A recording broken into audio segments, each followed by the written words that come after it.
बेटा, मैं देख रही हूँ जब से बहू आई है ना तो तू उसी के पीछे रहता है। तुझे माँ की फिक्र ही नहीं है। तुझे मैंने पाला पोसा इस दिन के लिए। आज तेरे लिए तेरी बीवी सब कुछ हो गई और तू मेरी तरफ ध्यान ही नहीं देना चाहता। मेरा बेटा मेरा ही नहीं रहा। अजी सुनते हो, आप हर बार मुझे ही गलत समझते हो। सिर्फ आपकी माँ ही सही लगती है ना आपको। उन्हीं का सुनना था तो फिर आपने मुझसे ही शादी क्यों की? रह लेते ना आप अपनी माँ के ही साथ। मैं अपने पूरे परिवार को छोड़कर आपके लिए आई हूँ और आप मेरा साथ कभी नहीं देते। आपके लिए मैं हमेशा गलत और आपकी माँ हमेशा सही। ये दो पक्ष, ये अलग अलग पक्ष हर मर्द की जिंदगी का हिस्सा है। उसने जीवन के किसी न किसी पड़ाव में ये दोनों बातें सुनी होंगी। चलिए आज बात करते हैं कैसी होती है मर्द की जिंदगी। आज वो माँ के लिए कुछ करना चाहता है ना तो उसकी धर्मपत्नी नाराज हो जाती है, और धर्मपत्नी के लिए कुछ करना चाहता है तो माँ की नाराजगी का उसे डर लगा रहता है। सुबह से लेकर शाम तक काम करता है, रोटियां कमाता है, घर की जिम्मेदारियों को पूरा करता हुआ मर्द खुद के लिए जीना भूल रहा होता है।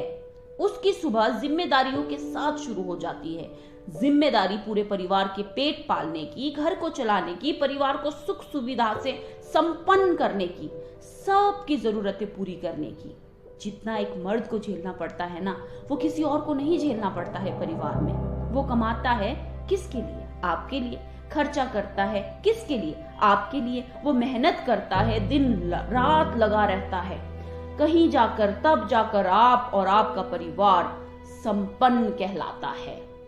पर परिवार में जब उसकी माँ और धर्मपत्नी उसको ताने देती हैं तो वो भूल रही होती हैं कि खुद के अस्तित्व को जिंदा रखने के लिए वो दोनों ही उस मर्द की जिंदगी को उलझन में डाल रहे हैं, उसको तनावग्रस्त कर रहे हैं। माँ और धर्मपत्नी ये भूल जाते हैं कि वो उस माँ का बेटा है, उस धर्मपत्नी का पति है। माँ और धर्मपत्नी दोनों ही हर मर्द की जिंदगी का अभिन्न अंग है। ये दोनों इसकी जिंदगी के वो स्तंभ है जिसका थोड़ा भी हिलना इसकी पूरी जिंदगी को हिलाकर रख देता है। माँ हर बच्चे के लिए महत्वपूर्ण है। माँ हर बड़े के लिए महत्वपूर्ण है।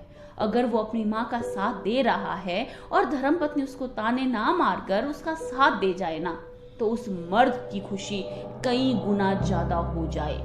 वैसे ही धर्मपत्नी भी जिंदगी का अभिन्न हिस्सा है। कभी वो अपनी पत्नी के लिए कुछ करना चाहता है ना, तो उसकी माँ को उसका साथ देना चाहिए, और उसको अगर अपनी माँ का साथ मिल जाए ना तो उसका जीवन कितना सहज हो जाए ना।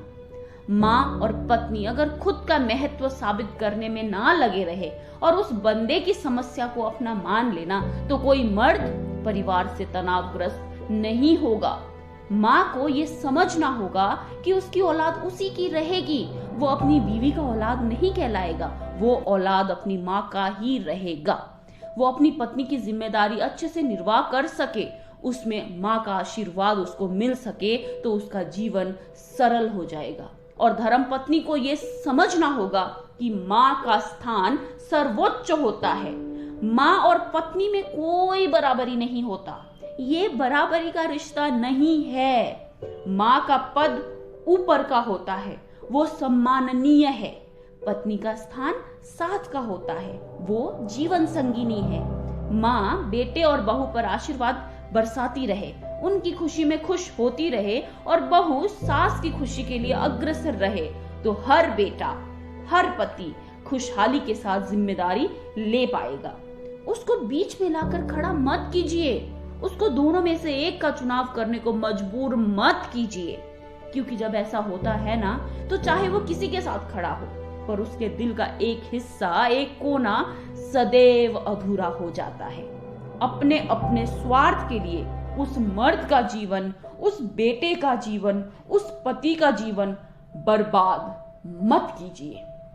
माँ को अगर थोड़ा पीना आ जाए और बीवी को थोड़ा सहना आ जाए, तो परिवार कभी भी नहीं टूटेगा और एक मर्द अधूरा कभी नहीं जिएगा।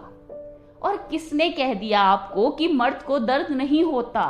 इन दोनों में से एक का भी साथ छूटता है ना, तो उसको दर्द होता है, बहुत दर्द होता है।